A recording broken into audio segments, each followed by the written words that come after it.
Like the mothers against driving type thing? Okay, we could get people to not drive when they're drunk, right? Yes. Okay. During my younger years, if someone was in a car accident and they'd been drinking, it was almost like it was an excuse. It was like, oh, they're drunk. Yeah. You know? They didn't get in as much trouble either. Well, no, because they were just drunk. In Ohio, all they would get is they were called party plates, and they'd get yellow plates. So Said this guy may be drunk, Yeah. or this woman. Yeah, and it's literally if they got pulled over drinking or in an accident while drinking and driving, and they got bright, like in New York, like plates, they're bright yellow, and that's what they got. And so stay away from this person because a good chance that they're drunk. Okay, that would be very interesting. Okay, anything else that we could do? To make the road safer. We could make the road safer. Back to the system thing, it's not the individual, we could make roads safer. We could put those rabble things, whatever, when you come to a stop sign. We could make them brighter. We could have vehicles now that would keep you from rear-ending somebody. So those are all system things that we can fix. Individual, did any of you take driver's education? Okay, in a classroom? Okay, my kids, I taught them. Okay, they had this book from State Farm, and they took the test, and they took it like 6 times. And then I taught him, and so we're going through, and I would say things like, as he would turn, I'd say, "Oh, is it a secret?" And he'd say, "What?" "That you were turning. It must have been a secret. You didn't want anyone to know. That's why you didn't turn your turn signal on." So talk about passive aggressive. And then Camly was the worst. I take her out, and I swear we were going to die, and I said, "I cannot teach you how to drive. You're going to have your mother teach you how to drive." And that's why she is a terrible driver, because not because Penny's a bad driver. I didn't say that, but she didn't teach her how to drive correctly. Camly had so those of you who've been out to my house go out Union out there by the ice house, and so Camly turned in front of a vehicle coming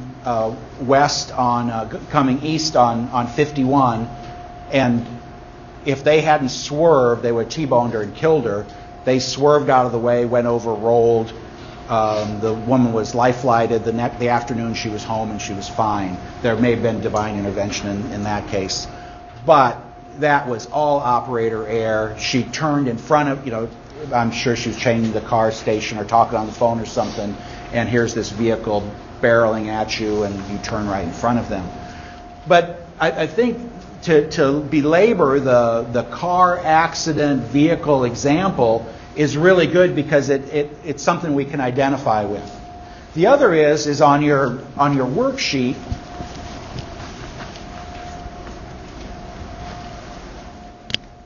Somewhere.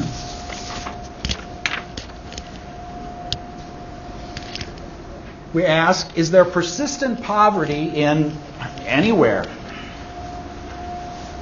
Katie, who else is in 4101? Are you the only one? Okay, last week in class. Is there persistent poverty anywhere in the United States? Kylie? Okay, just name one place. West Virginia. Yeah, West Virginia, maybe the entire state, but the whole Appalachia area, which may be 5 or 6 states, are different parts. Are there any other areas that there are persistent poverty? Poverty as long as you can remember, probably before you can remember. Chicago, the whole city? South side's a little tougher. Okay, Katie?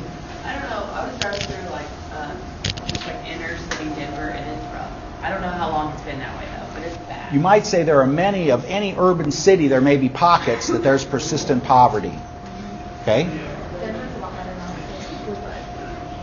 Kansas City used to be awful when the National FFA convention was there.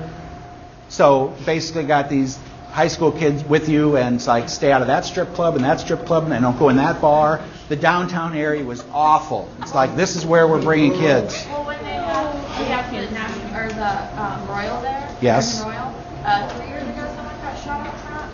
Yeah. They're all after the steer show. They're all out there just celebrating, and you hear gunshots, and they come in and tell us we all had to leave because there was just someone shot at the gas station out front.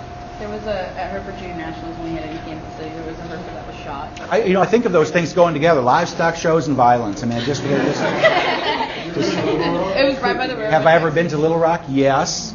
Not the entire, but what is there a pocket in Little Rock? You know where the fairgrounds are? No. The fairgrounds in Little Rock have a 10-foot high, like, chain link fence and barbed wire over the top of it. And when you bring livestock in, they shut gates behind us. And then, like, if you don't look like you belong in the fairgrounds, they don't let you in the fairgrounds. Yeah, because they're going to try and protect your safety. Okay.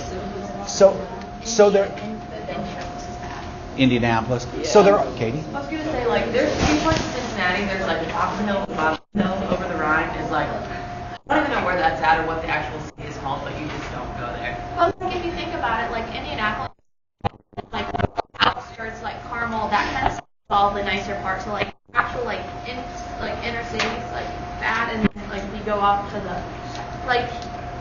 I guess like Chicago, like Aurora is nice and things like that. If You think Aurora's nice? Yeah. My sister did her X-ray training. They Started have the saying best mall ever. in Aurora, and she said Friday and Saturday nights were the worst because people came in with there were a lot of knife fights, and she said they won't kill each other; they'll just knife each other is all they'll do. So I wish they'd just kill each other. Well, she was young, but anyway, she thought they'd just kill everybody. When it's inner city, it's not quite the same. When it's rural, we've got areas. So Stillwell, Oklahoma, I think the life expectancy is like 30 years lower than it is nationally than in Stillwell. Okay, so there are pockets in southeastern Oklahoma that have persistent poverty. There's pockets in southeast Colorado that have in Kansas. And so the question is, why are there some areas where there is persistent poverty? Appalachia, taking southern Ohio, West Virginia, parts of Kentucky, Tennessee, Alabama. Why is it?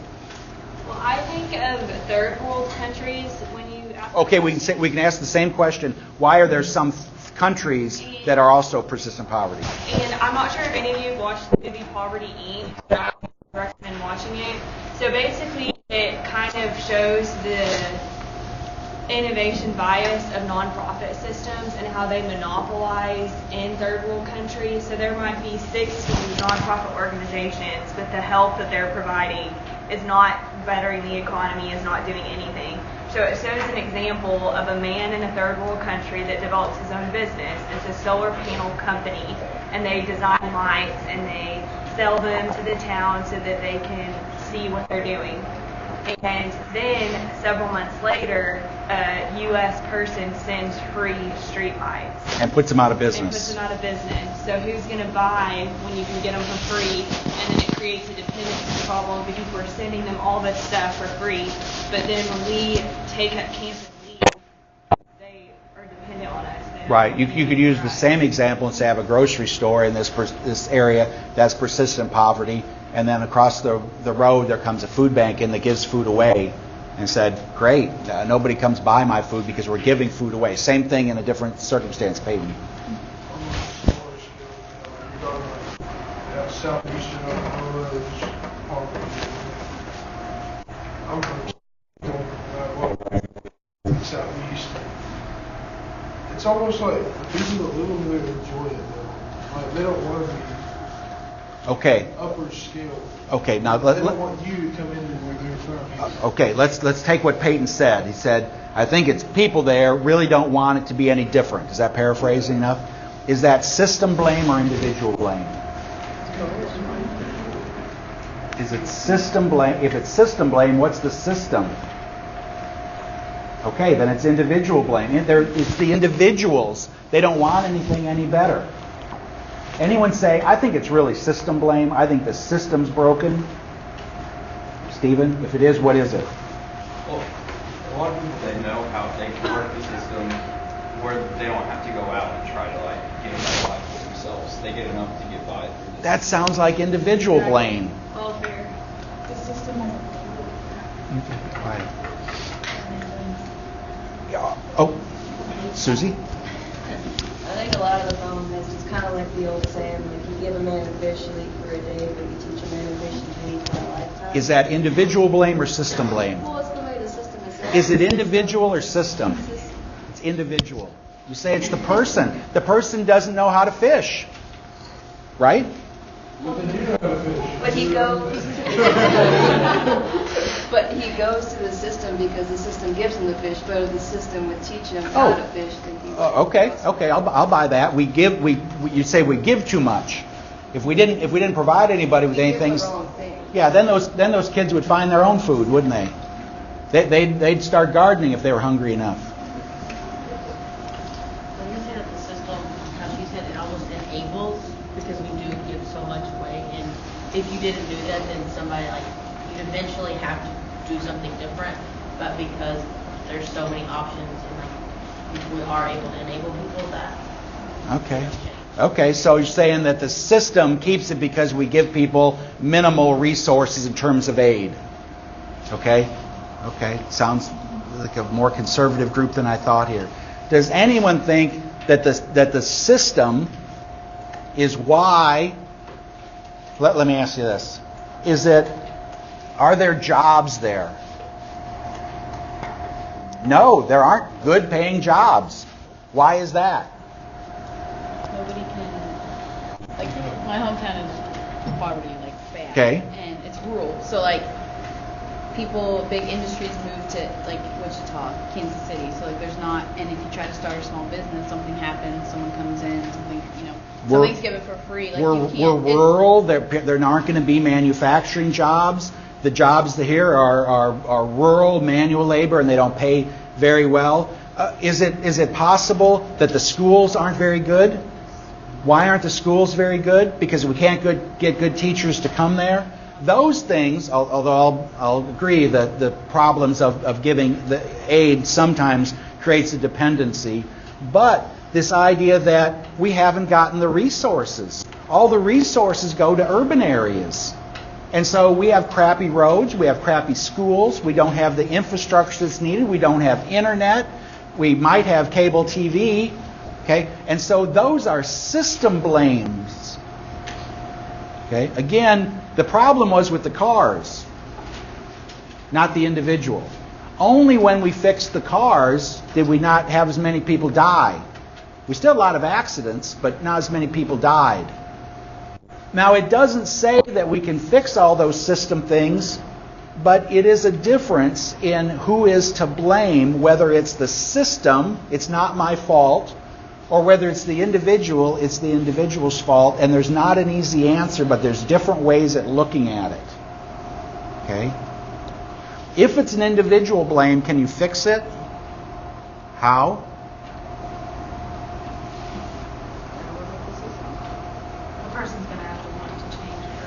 Okay.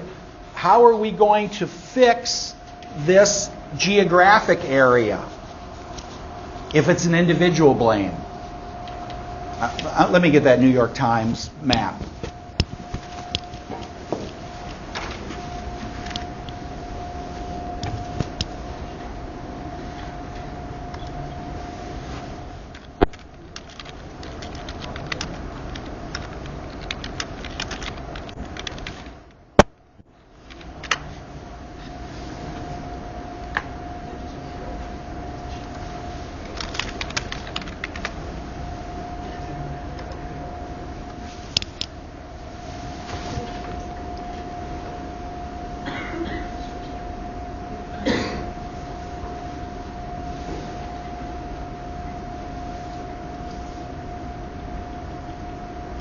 No, that's not it.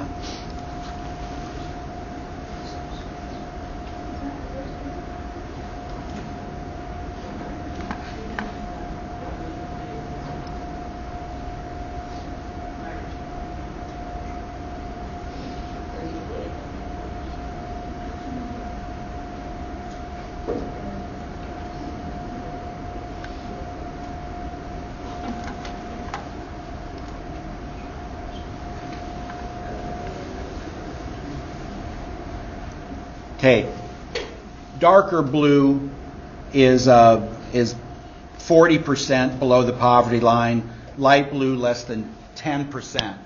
Okay, anybody want me to zoom in on an area? It looks like Arizona is really bad over So I did a clinic right there in the corner, Colorado, Arizona, and Right here? yeah, we didn't know where we were going. Yeah, like right in that corner. And they told us, like, they're like, where are you guys staying? How far away are you guys staying? We're like, no, we're staying right here. And I'm like, oh, this is called the heroin capital. They Oh. said you can go anywhere. You like go in your hotel room. There's like dirty diapers and like the guy that we were with us. He had to stay in my room because there was a needle on. Let me take drug use or abuse and say, is that an individual blame or a system blame? Individual. No, nothing system. No one's saying, hey, there's some system. Nope, there's some. Maybe that I don't have a job. Okay, I don't have any hope. There's nothing, and so I reach out to something that gives me some pleasure, which is some heroin. So I have a friend that lives in like where that dark blue is, and he goes to school here. Which one? This right here? In the Arizona area. Here. I think it's Apache County. Okay. So right in there, there's an Indian reservation there, and there's a couple different types of Indians that live there. And as far as like the poverty, like you can see where the mainly Indian towns are. That it's like, I mean, there's just stray dogs everywhere. There's people walking everywhere.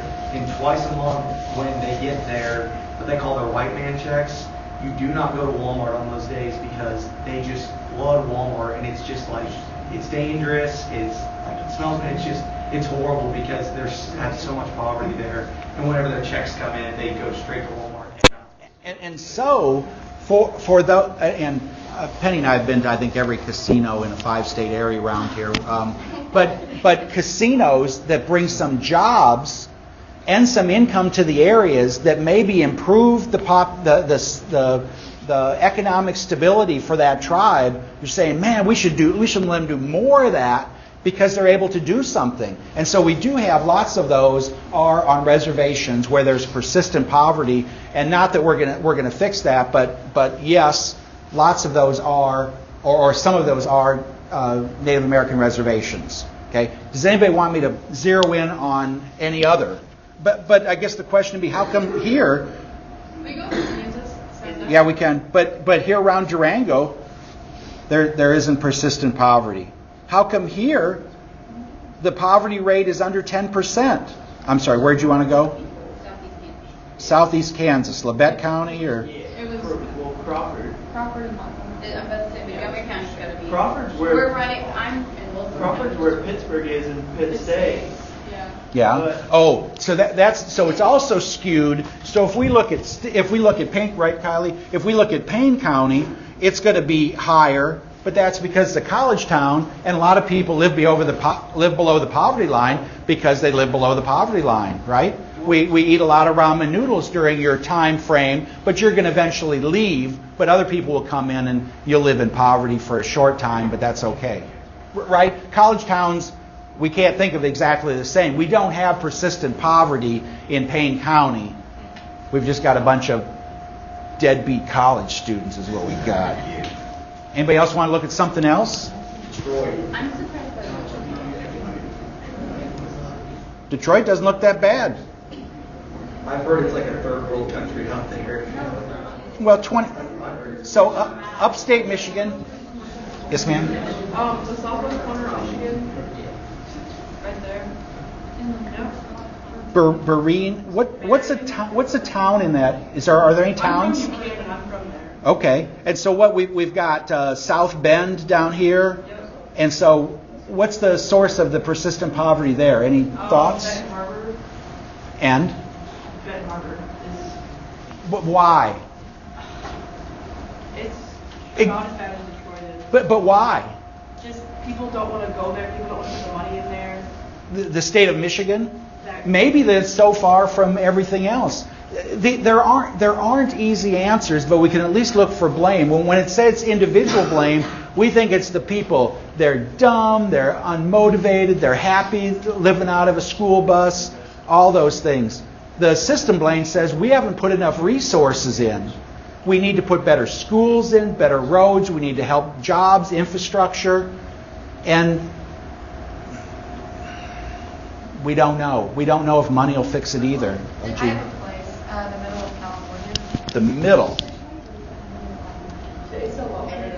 Where do you want to look? I'm from Tulare County. So it's higher up. It's like we're around, yeah, right there. One down. Yeah, there you go. Almost 30%. That's pretty high poverty. Ours is illegal immigrants. That's what our problem is. So it's the system. Okay. And so a system that would you'd suggest that a system that would control immigration might fix that. Well, and on that same note, so we have a lot of dairy country moving into where I'm from, which is Dalhart of the Northwest Panhandle of Texas. And so families are coming from California because the water rights are so high, so they're able to be in business at a lot more affordable rate. It's the left-hand corner, literally right there. And so, but like we're getting all these migrant workers in, which is great because like the town is supposedly booming. We don't pay them anything. Yeah. So again, we have low wages. Okay. So trying to change a community, if it's an individual problem, basically we need to trade them all for somebody else, right? Try and get you to move somewhere else. And if you believe that, there's no fixing. Okay? I will tell you in communities, there are differences. When I would go to schools in northwest Oklahoma, the community valued education. I don't know how, but it was really important. Things that revolved around the school were really important. People in the community were involved in education. Going to college was encouraged. And you would go to other places and people would say, kids around here don't go to college. What do? They get a job, if they can find a job. And if they can't find a job, they get married young, have more children. But fixing those things are not easy, and maybe it's a combination of individual and system, but I just want to use it as an example of the two different ways we think about why change might be a problem. Either it's a problem with the individuals or it's a problem with the system.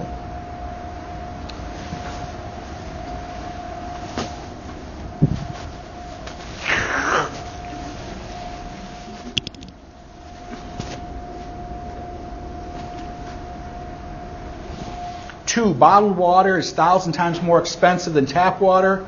Who's to blame, individuals or the system? Depends where the price comes from.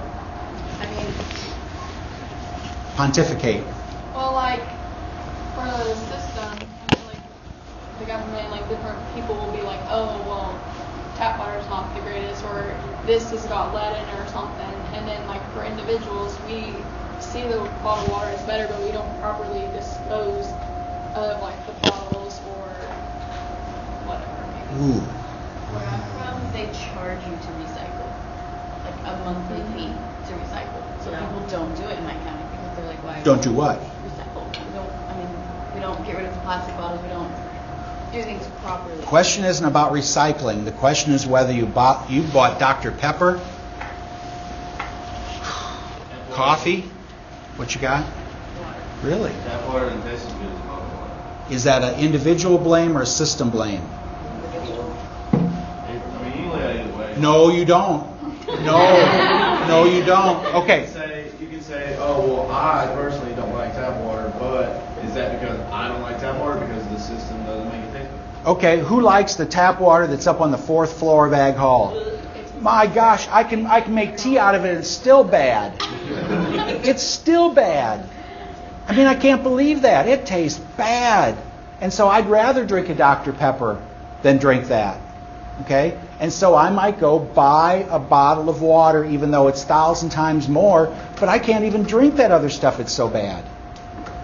Okay? Also in the same way, is it not like, well, if we bottle water and make it convenient for consumers as a way to make money? Are you thinking from an economics, somebody's making money?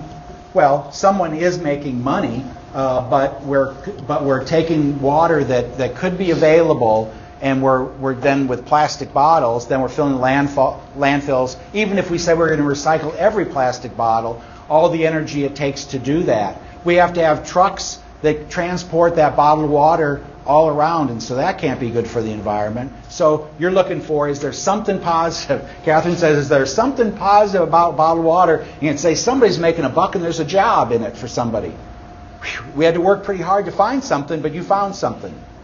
Yes? I would say it's an individual problem just because Americans are so lazy that it's so much easier to grab a bottle of water. But what about this water that I don't like drinking? Because it's bad. Convince me to drink water that tastes bad. Can you? No, I won't drink it. I'll dehydrate myself. What do you have? I have the Brita filter in one bottle. Oh. I have a pitcher, a Brita pitcher. Oh. Bless your heart. Did the best. Use the tap water, and has her own filter. Okay, Katie. I don't know if this is even relevant, but I just I hate water out of the sink, and I just like the satisfaction of carrying a water bottle around because I feel athletic. Okay, right here. Cammie Grace has got one. You've got one. Another one. Okay. But Okay. I don't like those. I like the actual water bottles. I like the top that you can. Okay, Will but you? drink half of one And then you leave. I don't How about you don't have to have this? You can just refill that one. I don't know. I'd rather the satisfaction of opening a new one every time. You know what we call you? We call you princess. I have issues, I guess. I like having this bottle like this. I like carrying it around. It makes me feel. When people see me with the Fiji bottle, they know how important I am. Before you say. I think if the system took better care of the water or was able to, like you said, make it a little better, a little more appealing, then it wouldn't be much of the system's fault. But I think because they fail on that, it becomes an individual fault because, like, hey, I mean, you don't want to drink nasty water from the fourth floor. No. But if the system took better care of the water, Yes. made it a little better, Then we could concentrate on the individuals and convince you. But we can give away all these things. But if when you fill it up, it tastes bad, it doesn't matter. What am I going to do? These are going to sit in my closet. LG. Because I won't fill up my water bottle here at school because the water's gross. I'll just wait till I get home. Okay. What about the filters? Okay. Do you know about this? I don't know what they're called here, but at Auburn they were called legal water, but it's filtered water, and you just put your bottle front of it. That tastes fine, but the water fountain by the bathroom is gross. Where do you find the... They have this big union. They It's on the cover fourth floor. Okay, fourth floor, right outside 408 has one. They have one on the first floor. Yeah. Down by 408. Isn't there one on the second floor? But I hate airport. Stephen. I grew up in sulfur, and it smells like sulfur. The water smells like eggs, but we drink it because it's what you got. Okay. And so if you live there, you just get used to it. But I live by Flint, Michigan. Like you can't do that. No, right? Right. Again, system. We can't convince you to drink tap water when it's been bad. Yes. So like when we were all kids, I'm sure most of us drank water from the hose. Yeah. What's the difference now? Like why? I know kids, where like, the that hose was like a cool thing to do. I used to have this, and it was if you can't stand the pressure, don't drink out of the hose, which I kind of like. Why don't kids drink out of the hose? There'd be the bacteria. So we've got a generation of kids that are bacteriophobes, and so if I'm eating a thing of pudding and I say, do you want something? You'd say, oh, I have to have a clean spoon. Like what? Give me here. Can I have a bite of your apple? Sure. We've convinced kids for their own health to be health conscious. We probably have taken that a little bit far. But growing up, well water, which I grew up with, was probably a little hard. But you developed a taste for it, and then when you went to town and you drank chlorinated water, it was like smoother, like slippery. It didn't taste as good. So some of that, please acknowledge that some of it is just personal preference. And Stephen says you can get used to anything. But if we're trying to get people, the reason they're drinking bottled water, one could be I just like the convenience. The other could be I hate the taste. So I can work on Katie's, which is I want to be cool or I like whatever, and this, okay? But if we don't fix the system, if we don't make it better, you can't give me a fountain that I'll want to drink out of. But give me some which have filters and have some coolers, and then the water is cold, okay? That's the other thing. The water fountain water is cold. but the where I fill this up down the hall by It's not as cold. It's not as cold. They could make it colder, but so at least in Ag Hall there are, I don't know, a couple. All the new buildings that are built, they call them, some of them called hydration stations.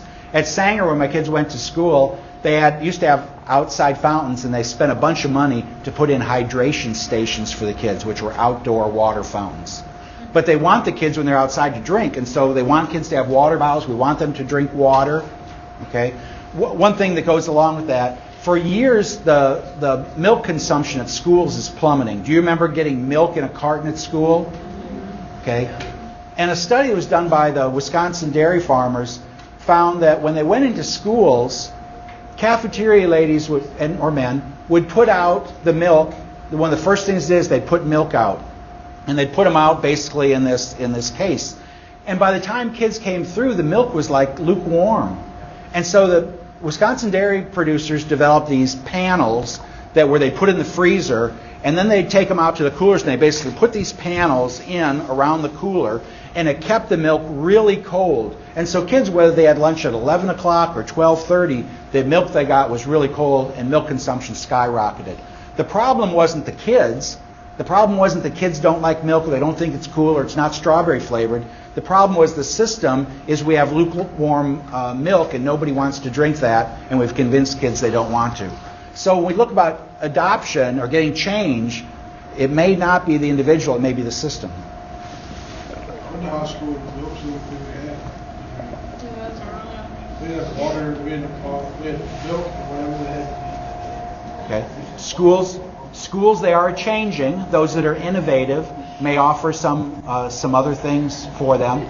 Somebody mentioned about the airport. I'll sometimes take my water bottle with me and try and find one, because an empty bottle can go through security, but then you got to buy a $3, $4 bottle of water. But some airports will have filling stations with filters. So just in your terms, I suggest try and find where there are filling stations, and I just know the one on 4th floor outside 408. Bless you. Anybody else want to weigh in on?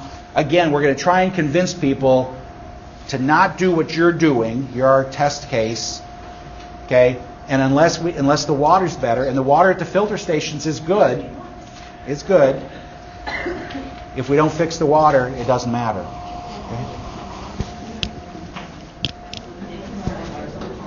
Okay? Number one, is there an innovation you can think of that Extension right now is pushing, and they're pushing it because there's pro-innovation bias by Extension? They're biased that they think this is good when we don't really know whether it's good or not, or it may be bad. Like Extend or like Dicamba, like all the co-ops are pushing that. Like You're kind of in farmer code here. You might have to kind of. Well, your hat probably is. Dicamba is a chemical that can only be sprayed on certain varieties, and if it touches anything else, it'll kill it, destroy it, no matter what. And that's what all the big, all the farmers getting shot in Arkansas over the past years. It was over this chemical. Well, all the co-ops are pushing it now, even more than Roundup. Okay, are we talking about cooperative extension, or are we talking about agribusinesses? Well, it's kind of both, because now so you'd say agribusiness has been in cahoots. Now the extension is pushing it because you have to have all this special training. And they provide the special training. And now the extension is pushing the training. And so you'd say almost any widespread herbicide use, Extension is in bed with the chemical companies. Okay? Anybody else? This is something that I think Extension is pushing, and they're kind of biased that this is the right thing to do.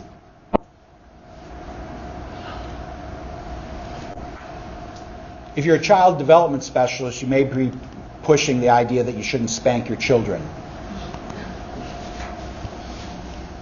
They have a bias. They have a whole bunch of research that shows spanking kids is wrong. Okay? Why is spanking kids wrong? I'm bigger than you. I get to decide what you'll do, and if you don't do it, I say I'll hurt you physically. That's what they do. That's what they. I mean, in a nutshell. In a nutshell. Yes. I know that, I can't remember if it was the extension, but they were really pushing, like, my grandparents to plant CRP in their pasture to stop with, like, soil erosion. Like, I mean, they were paying for it, but they were really pushing that you plant the CRP so that there's not as much soil. And then maybe we get you to plant eastern red cedar in there or some other invasive plant that then was not a good idea. But there could be, the point is there may be pro-innovation bias on almost anything that it is. There's more than one side to all innovations. And Extension's in a tough spot because they may not know enough to know whether it really is. Whether we're going to suggest that maybe you start growing sesame or industrial hemp. Should farmers be growing industrial hemp? Or maybe medicinal marijuana, because we'll make millions doing that. Extension can't from a legal standpoint, but that may change. But any change agency, whatever they're pushing, may suffer from pro-innovation bias. That may really not be what they should be doing, but they have a bias about it. What's indigenous knowledge?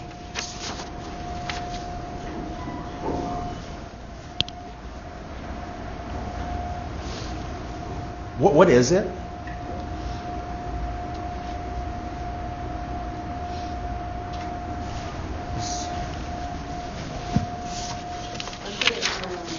One's knowledge of relevant information about a local situation that a professional change agent may or may not know that could affect the process of change. Like, when do we plant seeds? By the moon? That's indigenous knowledge. Okay. Where deer move through the woods in search of food, that may be indigenous knowledge. Maybe there's something that the local people know that the change agent doesn't know. Okay? It could be all kinds of things, but indigenous knowledge is maybe there's something that the people that have children that have been spanking their kids their whole life, maybe there's something they know that we don't know.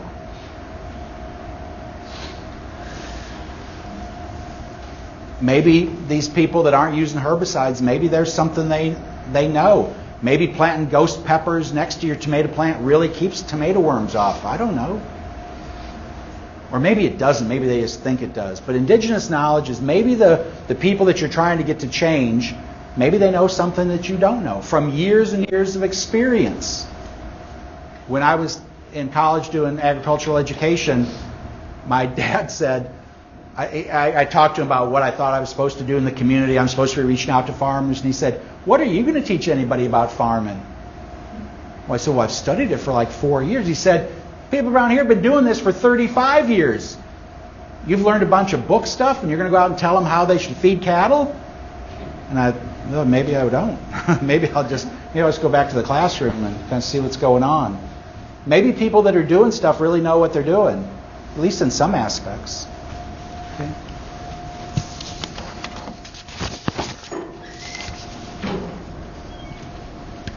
The last question, change agents spend less time with late adopters because we're going to talk about this later, but we have innovators, we've got early adopters, we've got the early majority, we've got the late majority, then we've got laggards. We've got the second half of the population are people that are kind of late to adopt. And I try and think of it like a classroom, okay? I've got 35 fifth graders, and I'm trying to teach them multiplication. Okay? Try and imagine that yourself. You got 35 fifth graders, and you're going to teach them multiplication. Are there any that already know their multiplication? They're the innovators. They're way ahead. They can do division even. Okay?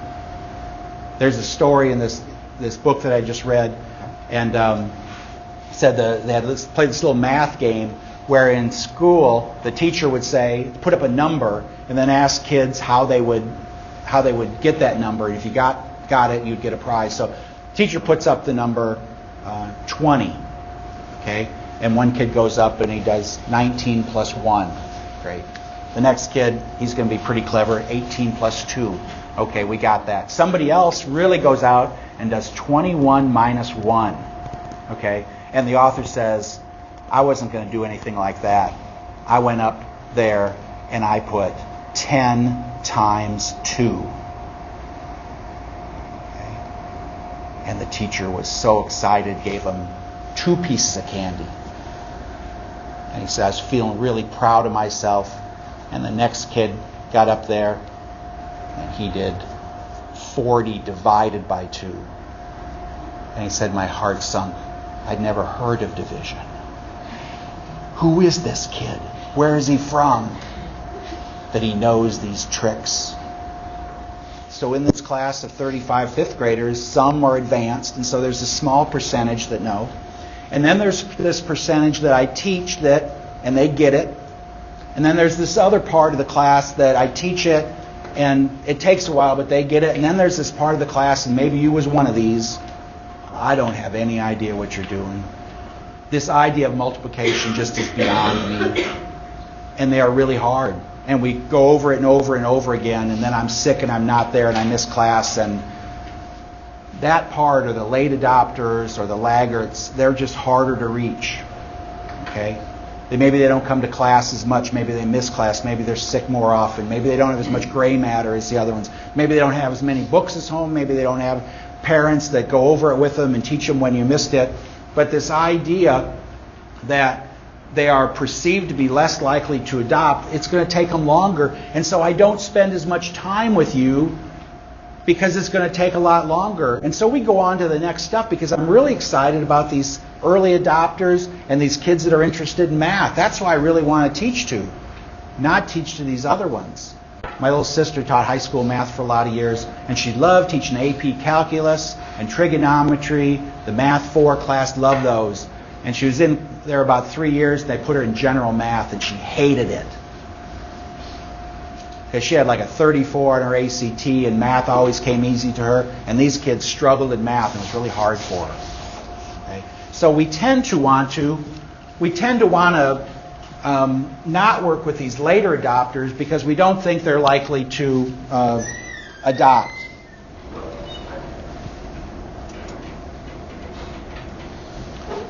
In the minute I have left, a large job training program in Chicago sought to improve the employment of inner city men.